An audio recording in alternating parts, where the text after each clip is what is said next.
إن الحمد لله نحمده ونستعينه ونستغفره ونعوذ بالله من شرور أنفسنا ومن سيئات أعمالنا من يهده الله فلا مضل له ومن يضلل فلا هادي له وأشهد أن لا إله إلا الله وحده لا شريك له وأشهد أن محمدًا عبده ورسوله يا أيها الذين آمنوا اتقوا الله حق تقاته ولا تموتن إلا وأنتم مسلمون يا أيها الناس اتقوا ربكم الذي خلقكم من نفس واحدة وخلق منها زوجها وبث منهما رجالا كثيرا ونساء واتقوا الله الذي تساءلون به والأرحام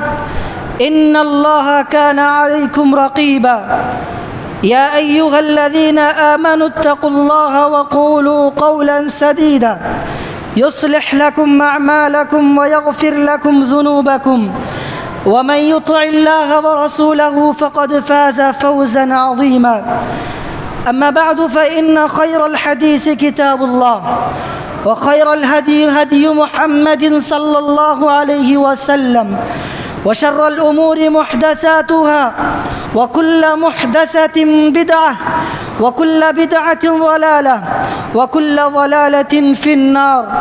أعوذ بالله السميع العليم من الشيطان الرجيم. بسم الله الرحمن الرحيم. يا أيها الرسل كلوا من الطيبات واعملوا صالحا. وعن أبي هريرة رضي الله تعالى عنه قال: سمعت رسول الله صلى الله عليه وسلم: إن الله طيب لا يقبل إلا طيبا وإن الله أمر المؤمنين بما أمر به المرسلين كما قال جل وعلا: يا أيها الرسل كلوا من الطيبات واعملوا صالحا. وقال: يا أيها الناس كلوا مما في الأرض حلالا طيبا.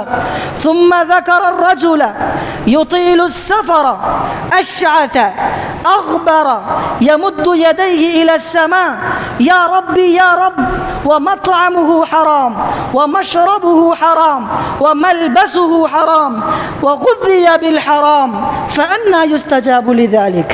رواہ مسلم.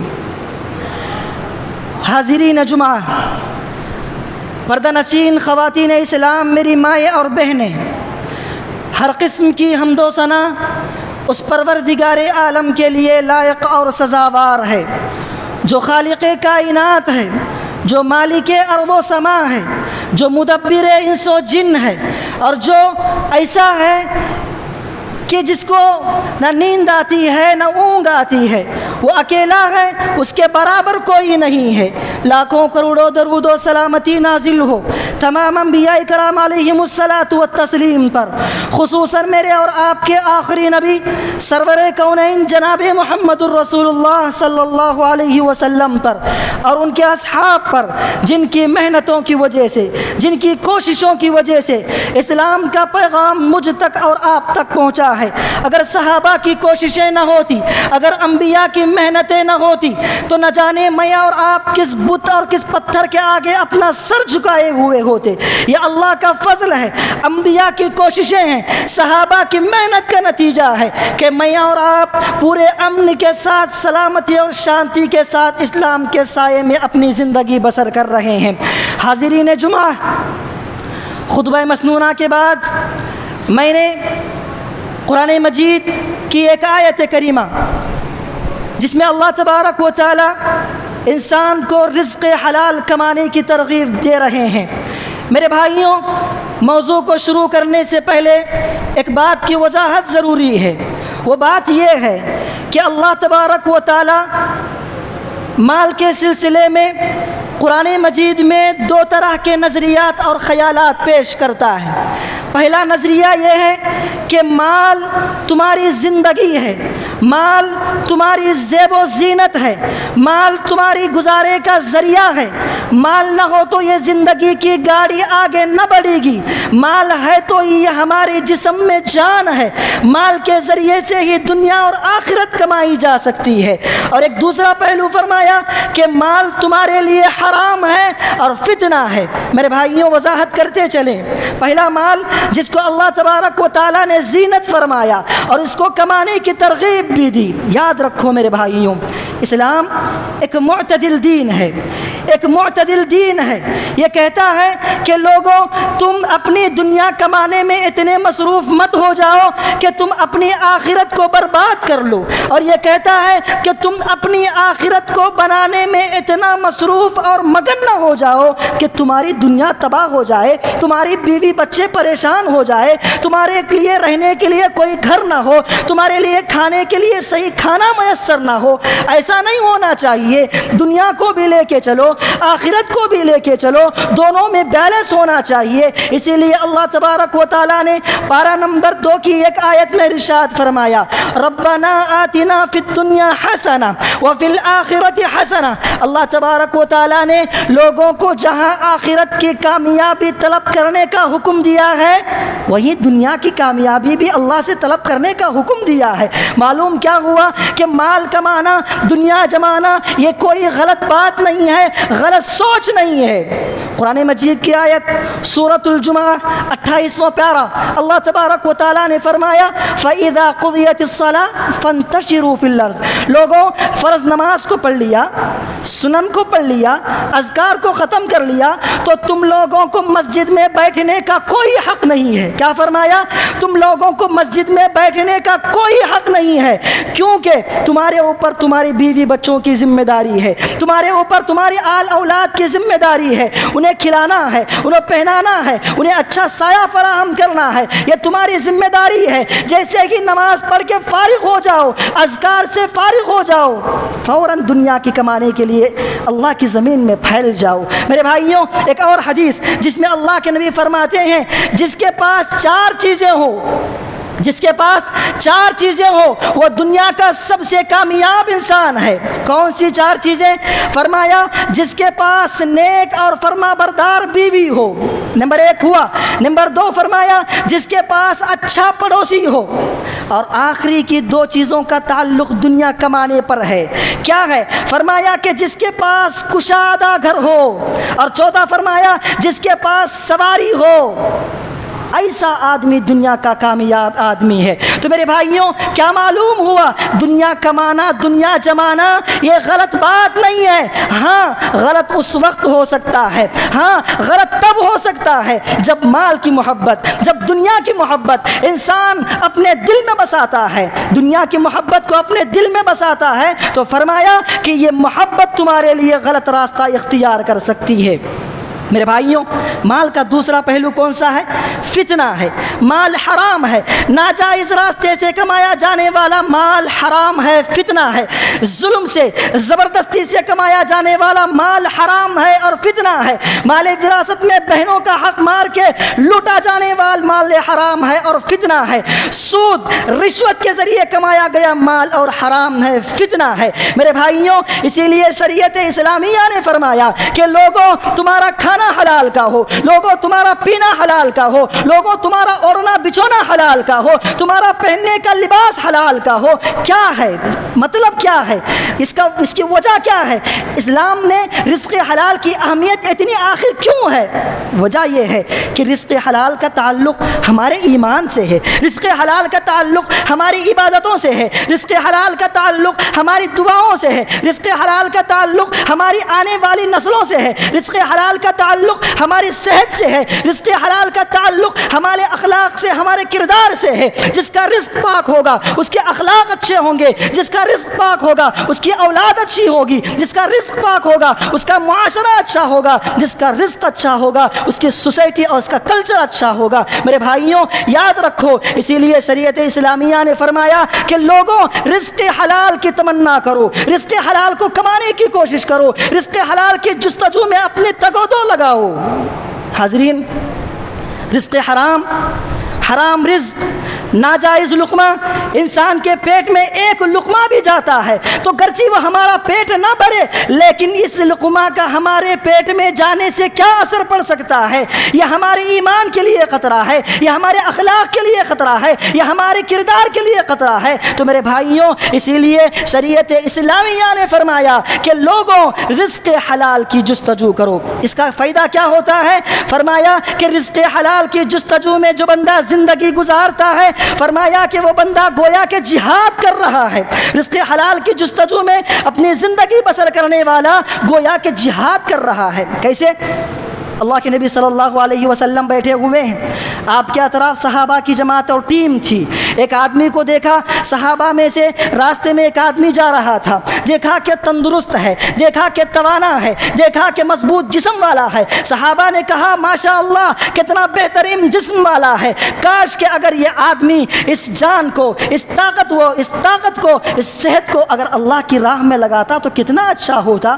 اللہ کے نبی نے سنا اور صحابہ کو بلایا، فرمایا لوگوں اگر کوئی بندہ مال کو اس لیے کماتا ہے کہ اس کو لوگوں کے سامنے ہاتھ نہ پھیلانا پڑے، ہاتھ پھیلانے کے ڈر سے مال کماتا ہے، رزق حلال کماتا ہے، اپنے بیوی بچوں کو پیٹ بھرنے کے لیے مال حلال کماتا ہے، اپنے اطراف میں رہنے والے پڑوسیوں کی مدد کرنے کے لیے مال حلال کماتا ہے، تو پیارے نبی نے فرمایا ایسے بندے کی حلال کمائی بھی اس کے لیے جہاد ہے۔ سبحان اللہ۔ میرے بھائیوں یاد رکھو رزق حلال انسان کے لیے کتنی ضرورت ہے۔ رزق حلال اگر انسان کی زندگی میں نہ ہو تو اس کا نقصان کیا ہوتا ہے پتہ ہے؟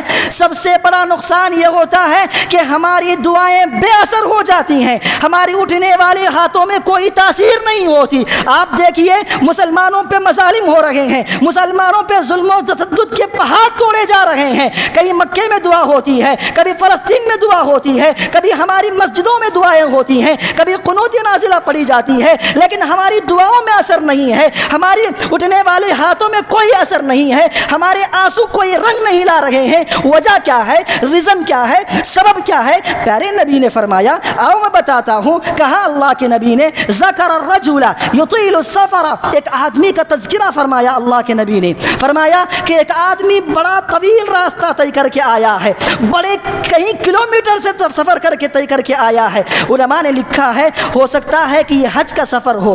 کیا لکھا؟ فرمایا ثم ذکر الرجل یطیل السفر اشعث اغبر، اس کا حال کیا ہے؟ پراگندہ بال ہے، پریشان حال ہے، جسم پہ غبار آلود ہے، جسم پہ دھول ہے۔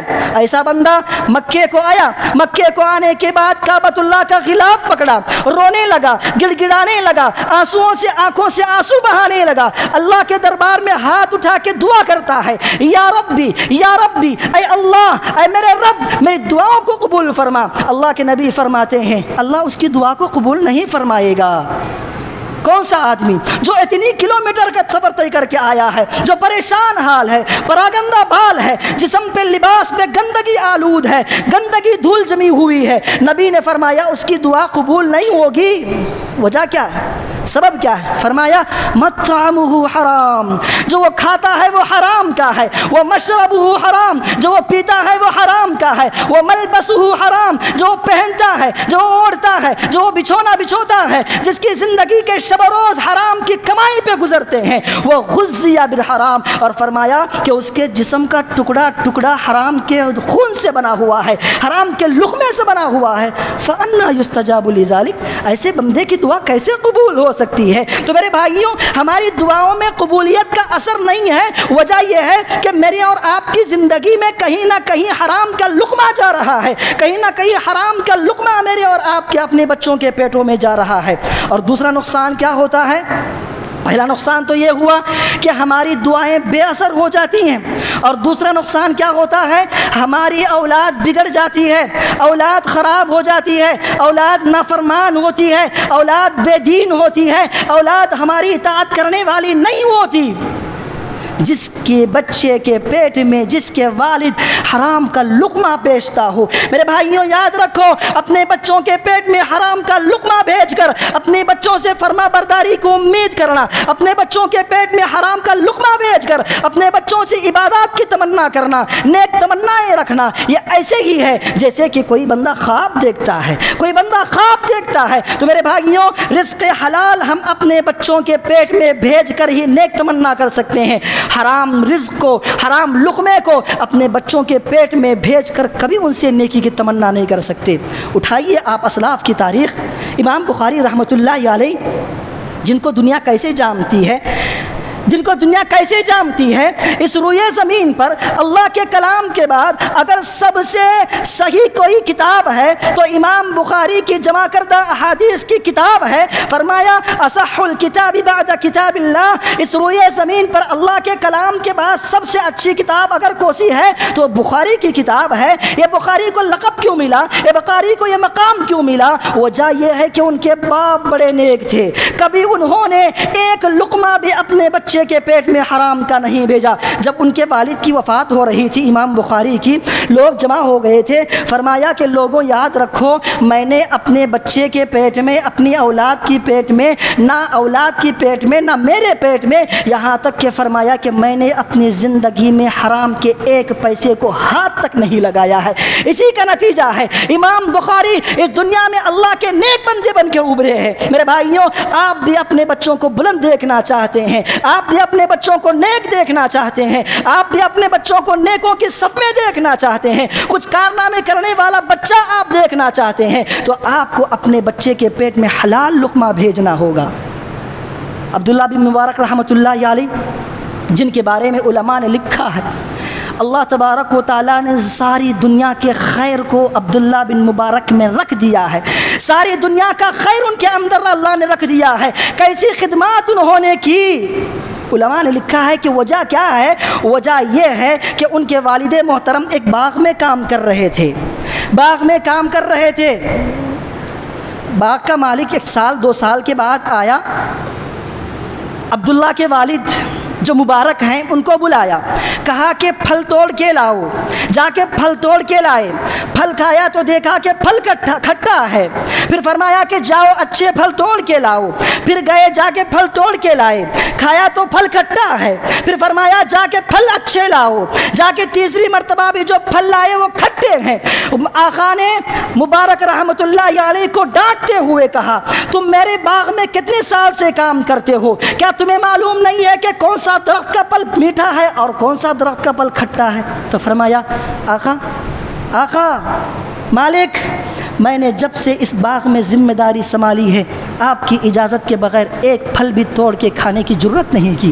اس بادشاہ نے لوگوں سے تفتیش کیا، لوگوں سے معلوم کیا کیا یہ بندہ سچ کہہ رہا ہے، لوگوں نے اس کی تعریف کی اور فرمایا کہ ہم نے اس بندے کو کبھی پھل توڑ کے کھاتے ہوئے نہیں دیکھا ہے۔ اسی کا نتیجہ تو ہے ان کے پیٹ میں پیدا ہونے والی اولاد سبحان اللہ دنیا والوں کی نگاہوں میں ایسی محترم ہوئی۔ لوگوں نے کہا، علماء نے کہا کہ دنیا کے سب خیر کو اللہ نے ان کے اندر رکھ دیا ہے۔ علامہ اقبال رحمۃ اللہ علیہ کون نہیں جانتا، جی کون نہیں جانتا، ان کی والد محترمہ، ان کے والد حرام کی کمائی کمانے والے تھے، ان کے والد محترم حرام کی کمائی کمانے والے تھے۔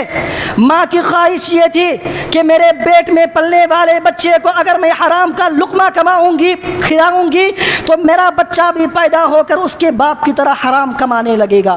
انہوں نے کوشش کی، انہوں نے محنت کی، خود سے کوشش کر کے پیسے کما کے اپنے بچوں کو حلال کا لقمہ پیٹ میں دیتی تھی، اور جب بچہ پیدا ہوا تو ایسا بچہ پیدا ہوا سبحان اللہ دنیا جس کی تعریف کرتی ہے۔ میرے بھائیوں یاد رکھو، آپ کی اولاد بھی اگر تعریف کے لائق بننا ہے تو آپ کی اولاد کے پیٹ میں بھی حرام کا لقمہ نہیں جانا چاہیے، حلال لقمہ کھلانے کی کوشش کیجیے۔ جی تیسرا نقصان کیا ہوتا ہے؟ حرام کا لقمہ جب انسان کے پیٹ میں جاتا ہے تو حرام کے لقمے کا تیسرا نقصان کیا ہوتا ہے؟ نقصان یہ ہوتا ہے انسان کی زندگی سے برکت ختم ہو جاتی ہے، برکت کا خاتمہ ہو جاتا ہے۔ آپ گرچہ یہ سوچتے ہیں کہ ہم نے کتنے لوگوں کو دیکھا ہے، ارے بھائی جو حرام کا کماتا ہے لیکن اس کی سیلری جو ہے نا ماہانہ لاکھوں میں ہے، یہ کیسے ہو سکتا ہے؟ ایک بندہ جو حلال کا کماتا ہے 15-20 ہزار کماتا ہے، اس کے مقابلے میں ایک آدمی جو حرام کا کماتا ہے وہ تو لاکھوں روپے کماتا ہے ماہانہ. یہ کیسے ہو سکتا ہے؟ آپ کہتے ہیں کہ برکت نہیں ہوتی. میرے بھائیوں، برکت کا مطلب یہ نہیں ہے کہ آپ زیادہ سیلری کماؤ. برکت کا مطلب یہ ہے کہ آپ کی کمائی ہوئی کمائی میں جو بچ جاتا ہے وہ برکت ہے. آپ دیکھیے کتنے لوگ سبحان اللہ ایسے ہیں جن کی سیلری گرچہ چھوٹی ہے، 15-20 ہزار ہے، لیکن ان کا کفاف، ان کا گزارا اچھے ہوتا ہے. اس کے مقابلے میں آپ دیکھیے جن کی سیلری لاکھوں کے روپے میں ہے اور وہ حرام کا کمائی کمانے والا ہے تو اس کی زندگی میں برکت نہیں ہوتی. اس کی ایک اور مثال آپ کو دیتا ہوں. یاد رکھیے، ایک غریب آدمی جو حلال کا کماتا ہے، آپ اس سے پوچھئے بھائی آپ کا خرچ کتنا ہے، وہ کہے گا کہ کوئی 50 ہزار، کوئی لاکھ روپے، کوئی 2 لاکھ روپے. اس کے مقابلے میں ایک آدمی جو لاکھوں کے روپے کماتا ہے، حرام کی کمائی ہے، پوچھو بھائی آپ کی خرچ کتنا ہے، وہ کہے گا بھائی لاکھوں کے روپے ہیں، 10 لاکھ، کوئی 15 لاکھ، کوئی 20 لاکھ، کچھ کتنے ہی کہہ دیتے ہیں. میرے بھائیوں، مطلب یہ ہے کہ ہماری زندگی میں جو ہے نا برکت کا خاتمہ ہو جاتا ہے. برکت ہماری زندگی سے خود بخود ختم ہو جاتی ہے. اور چوتھا نقصان یہ ہوتا ہے، اللہ کے نبی نے فرمایا ما نبت من سحت فالنار اولا بها. جس بندے کا لقمہ، جس بندے کا پیٹ، جس بندے کا جسم حرام کے لقمے سے بنا ہوا ہو، ایسا بندہ تو جہنم میں جانے کا ہی حقدار ہے. تو میرے بھائیوں، کتنی بڑی حرام لقمے کھانے والوں کے لیے کتنی بڑی وعیدیں ہیں. مال کی پجاری آج ہم بن چکے ہیں، مال کے ہوس پرست ہم لوگ بن چکے ہیں. مال کمانے میں ہمیں کوئی تذبذب نہیں ہے کہ یہ مال حلال کا ہے یا حرام کا ہے، جائز راستے سے کما رہا ہوں یا ناجائز راستے سے کما رہا ہوں، ظلم سے کما رہا ہوں یا پھر کسی سے انصاف کے ساتھ کما رہا ہوں، مجھے کوئی پرواہ نہیں ہے. مال آئے تو کافی ہے. میں اور آپ یہی سوچتے ہیں نا، میرے پاس مال آئے تو کافی ہے. وہ مال کہاں سے آتا ہے، کیسے آتا ہے، مجھے آپ کو کوئی پرواہ نہیں ہے. پوچھنے والوں سے پوچھا تو کہا بھائی میں محنت کرتا ہوں، میں کماتا ہوں، میرا مال ہے، مجھے اختیار ہے، چاہے تو میں حلال کماؤں یا حرام کماؤں، مجھے کون پوچھنے والا ہے. نبی نے فرمایا ایسے لوگوں سے جو یہ کہتے ہیں کہ مال میرا ہے، میں کماتا ہوں، کون ہے جو مجھے پوچھنے والا؟ فرمایا اللہ کے نبی نے لا تزال قدم ابن آدم حتى يسأل عن خمس. فرمایا کہ کل قیامت کے روز بنی آدم کے قدم اس وقت تک نہیں اٹھیں گے جب تک کہ وہ 5 سوالوں کا جواب نہ دے. جب تک کہ وہ 5 سوالوں کا جواب نہ دے. ان 5 سوالوں میں سے ایک سوال کیا ہوگا؟ عن ماله من أين اكتسب وفيما أنفق. جو تم نے مال کمایا تھا وہ مال کہاں سے کمایا تھا؟ جائز راستے سے کمایا تھا، ناجائز راستے سے کمایا تھا؟ سوال ہوگا میرے بھائیوں. اب یہاں پر غور کرنے کی بات یہ ہے کہ انسان آخر حرام مال کیوں کماتا ہے؟ جی، انسان آخر حرام مال کیوں کماتا ہے؟ 2 ریزن، 2 سبب، 2 وجوہات ہیں جس کی وجہ سے انسان حرام مال کماتا ہے. سب سے پہلا ریزن یہ ہے، انسان کو غربت کا خوف ہوتا ہے. اگر میں یہی حلال راستے سے کماؤں گا تو یہی چھوٹی تنخواہ ملے گی، یہی کم مال ملے گا، میں غریب بن کے زندگی بسر کروں گا، میں لوگوں کے سامنے ہاتھ پھیلانا پڑے گا. اس لیے کیا کرتا ہے؟ غربت سے بچنے کے لیے ناجائز اور حرام راستہ اختیار کرتا ہے. میرے بھائیوں یاد رکھو، قرآن مجید کے 21ویں پارے میں اللہ تبارک و تعالیٰ نے فرمایا وَكَأَيٍّ مِّن دَابَّةٍ لَّا تَحْمِلُ رِزْقَهَا. اے لوگوں، جو چرندے پرندے تمہاری آنکھوں کے سامنے گھوم رہے ہیں، وہ پرندے جو آسمانوں میں اڑتے ہیں، وہ پرندے جو زمین میں چلتے ہیں، وہ جانور جو زمین میں پھرتے ہیں، وہ کیڑے مکوڑے جو زمین کے اندر ہیں، وہ مچھلیاں جو سمندر کے اندر ہیں، ان سب کو اللہ رزق دیتا ہے. پتھر کے اندر موجود کیڑے کو اللہ رزق دیتا ہے، آسمانوں میں اڑنے والے پرندوں کو اللہ رزق دیتا ہے، زمین کے اندر موجود کیڑے مکوڑوں کو اللہ رزق دیتا ہے. تو یہ انسان جس کے لیے دنیا بنائی گئی ہے، اس کو اللہ کیسے رزق نہیں دے گا؟ کس بات کا خوف ہے، کس بات کا ڈر ہے؟ جب یہ بے زبان جانور کو اللہ رزق دیتا ہے تو تمہیں کیسے رزق نہیں دے گا؟ فرمایا وَمَن يَتَّقِ اللَّهَ يَجْعَل لَّهُ مَخْرَجًا. یہاں بات کس کی ہے؟ اللہ پر بھروسے کی ہے. اللہ پر توکل کی ہے، اللہ پر اعتماد کی ہے، اللہ پر کانفیڈنس کی ہے۔ اللہ پر جو بندہ جتنا بھروسہ کرتا ہے، اللہ پر جو بندہ جتنا یقین کرتا ہے، اللہ پہ جو بندہ جتنا توکل کرتا ہے، اللہ تبارک و تعالیٰ اس بندے کو کبھی ضائع نہیں کرتے۔ وَمَن يَتَّقِ اللَّهَ يَجْعَل لَّهُ مَخْرَجًا وَيَرْزُقْهُ مِنْ حَيْثُ لَا يَحْتَسِبُ۔ اللہ سے ڈرنے والے بندوں کو اللہ ایسے رزق فراہم کرتا ہے جس کا گمان انسان کے ذہنوں میں تک نہیں آتا۔ میرے بھائیوں، یہاں بات ہے اللہ پر بھروسے کی، یہاں بات ہے اللہ پر توکل کی۔ لوگ کہتے ہیں زمانہ بڑا خراب ہے، ہر طرف سود کا ماحول ہے، ہر طرف جھوٹ کا ماحول ہے، ہر طرف دھوکے کا ماحول ہے، ایسے ماحول میں ہم کیسے آخر حلال رزق کمائیں؟ بڑا مشکل ہے۔ آپ کا یہ کہنا غلط ہے۔ کیوں؟ اللہ تبارک و تعالیٰ بندوں پہ ظلم نہیں کرتا۔ جو چیز مشکل ہو اللہ اس کا حکم نہیں دیتا۔ میرے بھائیوں یاد رکھو، دنیا میں اللہ نے جو چیزوں کو حلال کیا ہے وہ بے شمار ہیں، حرام کردہ چیزیں بہت ہی گنے چنے ہیں۔ مطلب کیا ہے؟ حرام کے راستے بہت محدود ہیں، بہت کم ہیں، حلال کے راستے بے شمار ہیں۔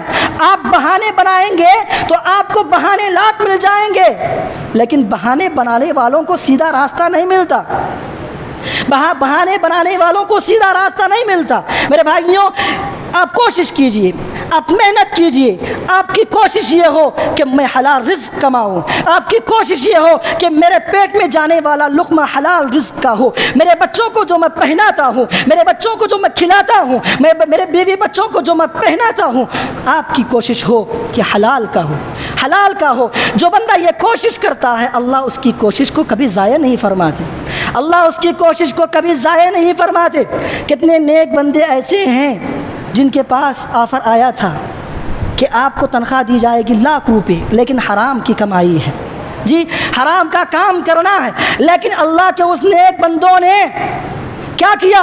مجھے ان لاکھوں روپے کی ضرورت نہیں ہے، اپنے پیروں کے نیچے کھندل کر روند کر انہوں نے کیا کیا؟ 15-20 ہزار کی سیلری پر اکتفا کر لیا۔ سبحان اللہ، ان کی زندگی میں برکتیں ہیں، اس کا کوئی انکار نہیں کر سکتا۔ اللہ کسی کو ضائع نہیں کرتا۔ میرے بھائیوں، بہانے بنانے والوں کے لیے بہانے ہزار ہو سکتے ہیں، یاد رکھیے محنت سے کمائی جانے والی کمائی، پسینہ بہا کے کمائی جانے والی کمائی، اپنی محنت اور اپنے ہاتھوں سے کمائی جانے والی کمائی، یہ بہتر کمائی ہے اس کمائی سے جس کمائی کا لقمہ جس کمائی کا حصہ حرام کا ہو۔ اور ایسی بلڈنگوں میں رہنے سے بہتر ہے کہ جھوپڑی میں زندگی بسر کر لے۔ میرے بھائیوں یاد رکھیے، دوسری چیز جس کی وجہ سے انسان حرام لقمے کی طرف جاتا ہے وہ ہے مالداری کی خواہش۔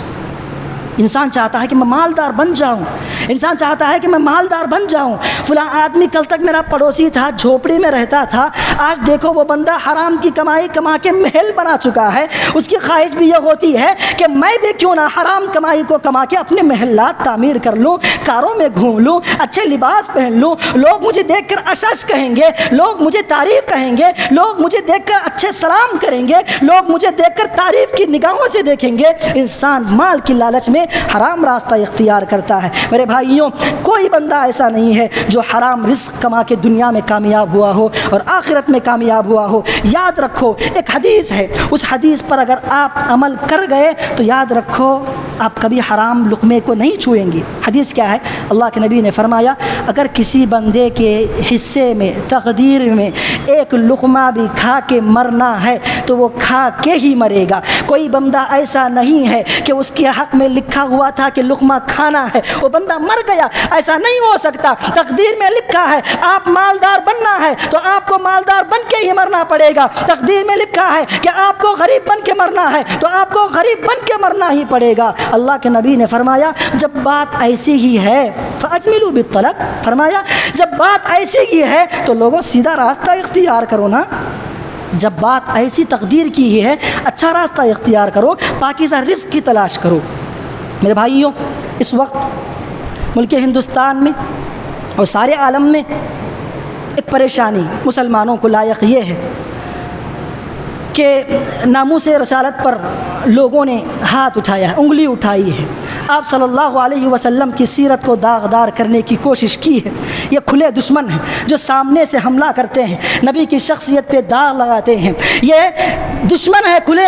یاد رکھو یہ تو نبی صلی اللہ علیہ وسلم کے زمانے سے چلتا آ رہا ہے، اور مسلمانوں نے ہر ممکن کوشش کر کے اس فتنے کو ہمیشہ دست دبایا ہے اور قیامت کی صبح تک دبائیں گے۔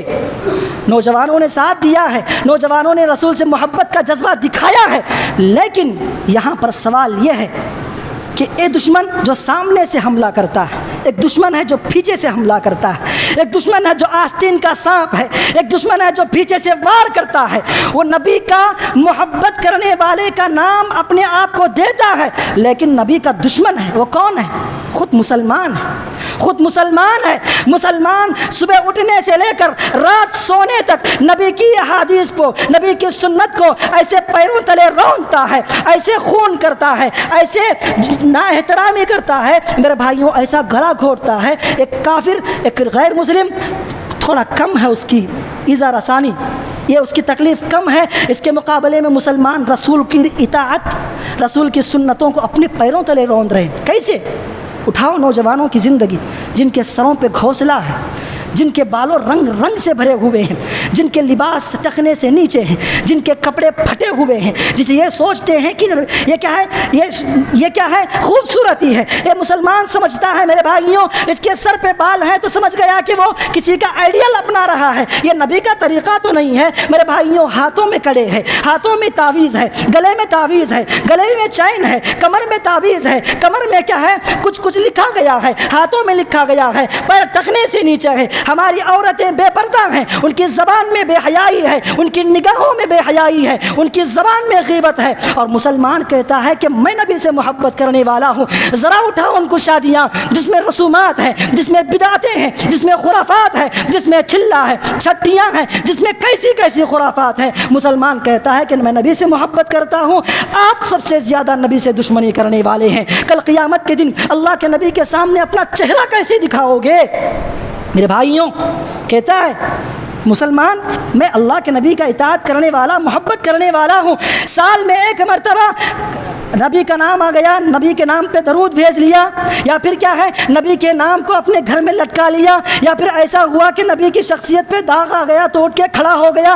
یہی محبت نہیں ہے، بلکہ محبت یہ ہے کہ نبی کی سنت کو اپنی زندگی میں لایا جائے، نبی کی شریعت کو اپنی زندگی میں لایا جائے، نبی کے طریقے کو اپنی زندگی میں لایا جائے میرے بھائیو، تبھی جا کے میں اور آپ سچے مسلمان اور پکے مسلمان ہو سکتے ہیں۔ یہ دشمن جو نبی پہ حملہ کرتے ہیں یہ سامنے کے دشمن ہے۔ ایک مسلمان جو نبی کی اطاعت نہ کر کے نبی سے دشمنی مول رہا ہے میرے بھائیوں، یاد رکھو، کوشش کرو کہ مسلمان آج کتنا بگڑا ہوا ہے، شراب کا عادی ہے، کباب کا عادی ہے، جو جوے کا عادی ہے، جو سگریٹ کا عادی ہے، بیڑی کا عادی ہے، ڈرگس لیتا ہے، جوا جو گٹکا کھاتا ہے، سب کچھ کرتا ہے، پھر بھی کہتا ہے کہ میں نبی کی محبت کرنے والا ہوں۔ کہاں سے محبت ہے جی؟ شادی ہوتی ہے تو شادی میں کٹنم لیتا ہے، جہیز لیتا ہے، پھر کہتا ہے کہ میں مسلمان ہوں، پھر کہتا ہے کہ میں اہل حدیث ہوں، پھر کہتا ہے کہ میں نبی کا محبت کرنے والا ہوں۔ یہ کیسی محبت ہے؟ یہ تو دشمنیاں ہیں۔ ہماری گھر کی دہلیزوں پہ نعرل لگا ہوا ہے، ہماری گھر کی دیواروں پہ یاسین کی صورت لگی ہوئی ہے، ہم سمجھتے ہیں کہ یہ چیز ہمیں بچا لے گی۔ کیسی محبت ہے؟ کیسی محبت ہے؟ ہم لوگوں نے نبی سے جھوٹی محبت کے دعوے دار ہیں جی، جھوٹی محبت کے دعوے دار ہیں میرے بھائیوں۔ نماز کی پابندی کرو۔ آج نمازوں میں صفوں کا حال کیا ہے؟ مسجد بڑی کشادہ ہے جی، اے سیوں کا انتظام بھی ہے، قالین بچھی ہوئی ہیں، سجدہ کرنے کے لیے آسانیاں کتنی ہیں۔ نماز خالی مسجدیں نمازیوں سے خالی ہیں، پھر بھی کہتا ہے کہ نبی سے محبت کرنے والا ہوں۔ وہ کون سا محبت کرنے والا ہے جس کی زندگی میں نماز نہیں ہے، جس کی زندگی میں شریعت نہیں ہے؟ کیسی محبت ہے میرے بھائیوں؟ اٹھاؤ صحابہ کی محبت کو، محبت اسے کہتے ہیں، محبت اسے کہتے ہیں۔ صحابہ نماز کا حال یہ تھا، سبحان اللہ، سنتے ہیں تو رونگٹے کھڑے ہو جاتے ہیں۔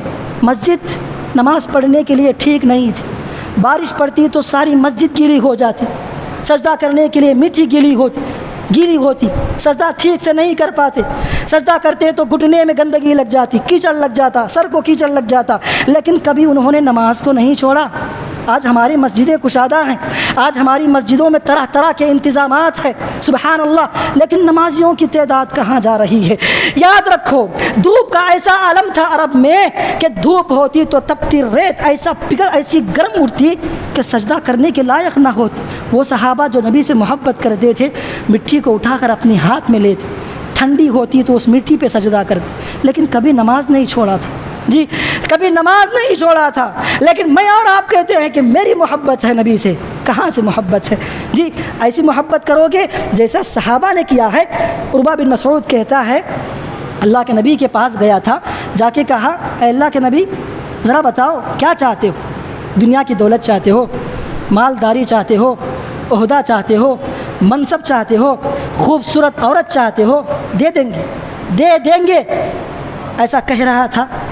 اس وقت اس بندے نے رسول صلی اللہ علیہ وسلم سے صحابہ کی محبت کو دیکھتے ہوئے کہا کہ میں نے آج صحابہ کی جو محبت دیکھی ہے نہ کسریٰ کی دربار میں دیکھا ہے، نہ قیصر کے دربار میں دیکھا ہے، نہ کسی بادشاہ کے دربار میں دیکھا ہے۔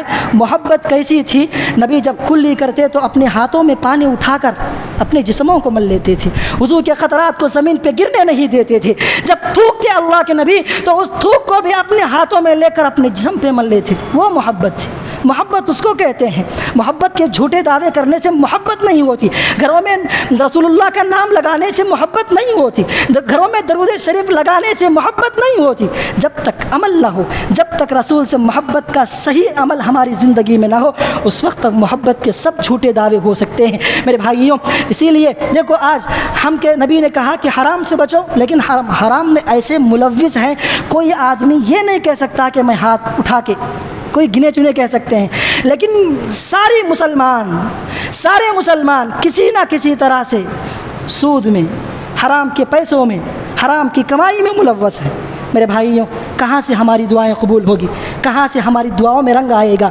اور ایک نقصان یہ بھی فرمایا قرآن مجید نے، حرام کے لقمہ کھانے والے کو ایک نقصان یہ بھی ہوتا ہے کہ اس کی عبادتوں میں شوق پیدا نہیں ہوتا۔ آپ کہتے ہیں رمضان میں صفیں بھری ہوئی تھی، رمضان گیا تو صفیں خالی ہیں۔ آپ کہتے ہیں بھائی میں نماز پڑھتا ہوں، نماز کے بعد سنت کی توفیق نہیں ہوتی۔ آپ کہتے ہیں ہاتھ اٹھاتا ہوں، دعا کرنے کو من نہیں کرتا۔ وجہ کیا ہے؟ وجہ یہی ہے کہ آپ کے اندر حرام کا لقمہ جا رہا ہے۔ یہ میری بات نہیں، قرآن کہتا ہے۔ کیا کہتا ہے قرآن؟ یا ایھا الرسل کلوا من الطیبات واعملوا صالحا۔ عمل کرنے سے پہلے تمہاری غذا دیکھو، غذا اگر پاک ہے عمل بھی ممکن ہے، عمل بھی ہوتا ہے، عمل میں خشوع پیدا ہوگا۔ اگر غذا پاک نہیں ہے سمجھ جاؤ کہ عمل میں کچھ خطرہ ہے، عمل میں جذبہ نہیں ہوتا، شوق نہیں ہوتا، عبادات کی طرف آپ کا دل مائل نہیں ہوتا۔ آپ مسجد کو جانا چاہتے ہیں لیکن کوئی مصروفیت آپ کو آ جاتی ہے، آپ مسجد کو جا نہیں سکتے۔ وجہ کیا ہے؟ حرام کا لقمہ میرے اور آپ کے پیٹ میں جا رہا ہے میرے بھائیوں۔ کہنے کی باتیں بہت ساری ہو سکتی ہیں۔ ایک مسلمان، سچا پکا مسلمان وہی ہے جو نبی کی سنتوں کو اپنی زندگی میں لاتا ہے۔ ایک پکا مسلمان اور سچا مسلمان وہی ہے جو حلال رزق کو کمانے کی کوشش کرتا ہے، چاہے اسے کتنی بھی پریشانیاں آ جائے۔ حرام رزق کمانے والے کو شاید کچھ پریشانیاں کم ہو، لیکن حلال رزق کمانے والے کو بہت ساری پریشانیاں آئیں گی۔ صبر کرنا پڑے گا، قناعت کرنا پڑے گا۔ کبھی ایسا ہوتا ہے کہ قرض مانگنا پڑے گا، کبھی ایسا ہوتا ہے کہ بھوکے سونا پڑے گا۔ سب کس کے لیے؟ جنت کمانے کے لیے، اللہ کو راضی کرنے کے لیے، نبی کی سنت پہ چلنے کے لیے ہے میرے بھائی۔ یہ کوشش کرو کہ آپ حرام لقمے سے بچو، اپنی اولاد کو، اپنے بیوی بچوں کو حرام لقمہ کھلانے سے بچو۔ کوشش کرو کہ آپ تھوڑا کھاؤ لیکن حلال کا کھاؤ، تھوڑا کھاؤ حلال کا کھاؤ۔ اللہ تبارک و تعالی ہم تمام کو حلال کمائی کمانے کی توفیق عطا فرمائے۔